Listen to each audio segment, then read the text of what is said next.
very long today. Frozen. Now, since you've got a priest and a bishop today, we're doing 3 readings. Very short. I always like to read the Gospel because I've told you before I use the lectionary and I base everything off the lectionary. So the Gospel was from the lectionary's reading for today. At that time Jesus went out of the house and sat beside the lake, and great crowds gathered about him, so that he got into a boat and sat down, and the whole crowd stood on the beach. And he told them many things in parables, saying, A sower went out to sow, and as he sowed, some seed fell along the path, and the birds came and devoured them. Other seed fell on rocky ground, where they did not have much soil. And immediately they sprang up, since they had no depth of soil. But when the sun rose, they were scorched. And since they had no root, they withered away. Other seeds fell among thorns, and the thorns grew up and choked them. Other seeds fell on good soil and produced grain, some 100-fold, some 60, some 30. He who has ears, let him hear.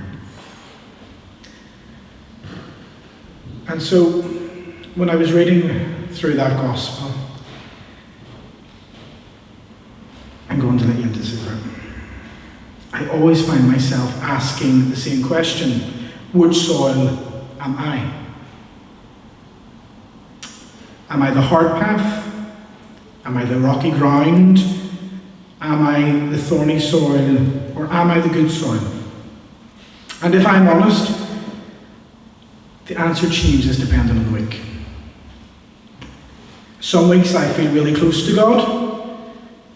Prayer comes naturally. I notice God's presence in the little things. I find myself thankful for all sorts of things that I normally would take for granted. And then there are other weeks when life just seems busy. Weeks when there are worries to carry. Weeks when the phone never stops. Weeks when you suddenly realize you spend so much time doing things for God that you've forgotten simply to be with God. Perhaps I'm not the only one that feels like that, because Jesus isn't speaking to perfect people. He's speaking to ordinary people. People who had bills to pay, people trying to raise families, worrying about the future, carrying grief, wondering if they were enough. People very much like us. And rather than giving them a lecture, Jesus tells them a story. I've often wondered why he tells stories, because he always begins with, let me tell you a story. I think stories have a wonderful way of getting underneath our skin. A sermon can tell us what to think. A story invites us to discover the truth for ourselves. And perhaps that's why 2,000 years later, we're still talking about a farmer walking across a field with a bag of seed. Now, I've recently really got into gardening. I used to hate gardening. I'm still very much learning, and Susan has been very good at giving me advice whenever I need it. But I've discovered that there's something wonderfully peaceful about that. You prepare the ground, you plant the seed, you water it, and then you wait. There's no point standing over a flower and shouting, come on, hurry up. I've tried, it doesn't work. Growth takes time. Most of the growing happens where we can't see it. And I wonder if that's often how God works in us. We live in a world that wants everything immediately. God is patient. He works slowly. Sometimes so slowly that we don't even notice that he's at work until one day we look back and realize, I'm a better person than I used to be. Maybe I'm a little bit more patient than I was. I forgive a little quicker. But because slowly and patiently God has been at work beneath the surface. I find that encouraging. But if I'm honest, there are days when I become impatient with myself. Surely I should have learned that lesson by now. And then I remember God is far more patient than I. He isn't finished with me yet. And he's not finished with any of us yet. As I sat with this gospel during the week, I realized that I probably spent most of my life asking the wrong questions. I've always focused on the soil. Which soil am I? But then this week I find myself being drawn to the sower. Before Jesus says anything about the different kinds of soil, he introduced us to the farmer. He's incredibly generous.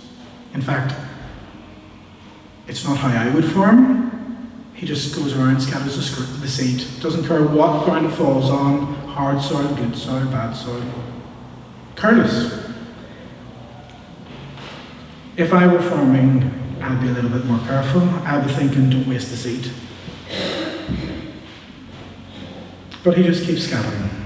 And I suddenly found myself thinking, perhaps that's because Jesus isn't really telling us about farming. He's telling us about God. God is generous. God doesn't measure out grace with a teaspoon. He doesn't look at one person and say, you're not worth loving. And another and say, you are worth loving. He doesn't divide the world into deserving and undeserving. He simply keeps sowing, even into hearts that have become hardened, into people who have almost given up on themselves. I suspect every one of us knows what it feels like to wonder if we somehow disappointed God, that we failed one too many times, missed too many opportunities. And today's gospel answers yes. But the sower never stops sowing. He never stops believing that something beautiful can grow. Now, I think the question is, what kind of sower am I becoming? Because surely that's where the parable is leading us to. God sows his love into our hearts, not so that we can keep it to ourselves, but so that it overflows into our lives and into others. I've met plenty of people whose lives have been changed because someone showed them kindness. Someone listened.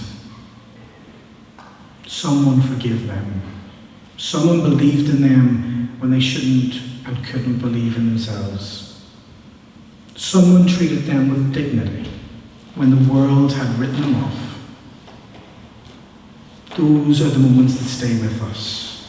Those are seeds. Every single day, whether we realize it or not, every one of us is sowing something. We sow with our words and our attitudes. We sow by the way we speak about people when they're not in a room. We sow by the way we respond to someone who is different from us. We sow by the way we treat the person serving us in a shop, or the neighbours who perhaps aren't always easy to get along with. Every encounter plants a seed. So what kind of seed are we leaving behind? Will people leave our company feeling a little bit more hopeful, a little bit more loved? Or will they leave carrying another burden? As Christians, I believe our call is simple. We are called to sow mercy, to sow compassion, to sow forgiveness, to sow hope, to sow peace, and to sow love. Not because we're trying to earn our place with God, but because that is exactly what God has first sown in us. Earlier, Paul reminded us of those beautiful words from Jesus: to feed the hungry, to give drink to the thirsty, to welcome the stranger, to visit the sick, to remember those in prison. I've been thinking about that as well while reflecting on the gospel, and I think they're the same message. They have to be. Those acts of mercy are simply seeds. Every word of encouragement is a seed. We often think God only works through the spectacular, but the kingdom of God has always grown through ordinary people doing ordinary things. Sometimes we think, what difference can I really make? I can't solve world hunger. I can't. But I can welcome the stranger. Mother Teresa once said, not all of us can do great things, but we can do small things with great love. I think she understood that parable. It begins with a tiny seed, a simple prayer, a visit, a hand held at the right moment. Never underestimate what God can do with those small acts. Because if I truly believe Christ is present in the person standing before me, how can I not? One of my personal spiritual journeys has been to let the Christ who lives in me recognize the Christ who lives in you. The Christ that lives in me recognizes the Christ that lives in you. It doesn't mean I always have to agree with everyone, but it means I'll remember that every single person I meet is someone deeply loved by God. Every person bears the image of their Creator. Every person. I'm going to finish with a prayer attributed to St. Therese of Avila. And it's very simple and it's very beautiful and it's one of my absolute favourites. Christ has no body now on earth but yours. No hands on earth but yours. No feet on earth but yours. Yours are the eyes through which Christ looks with compassion on this world. Thank you.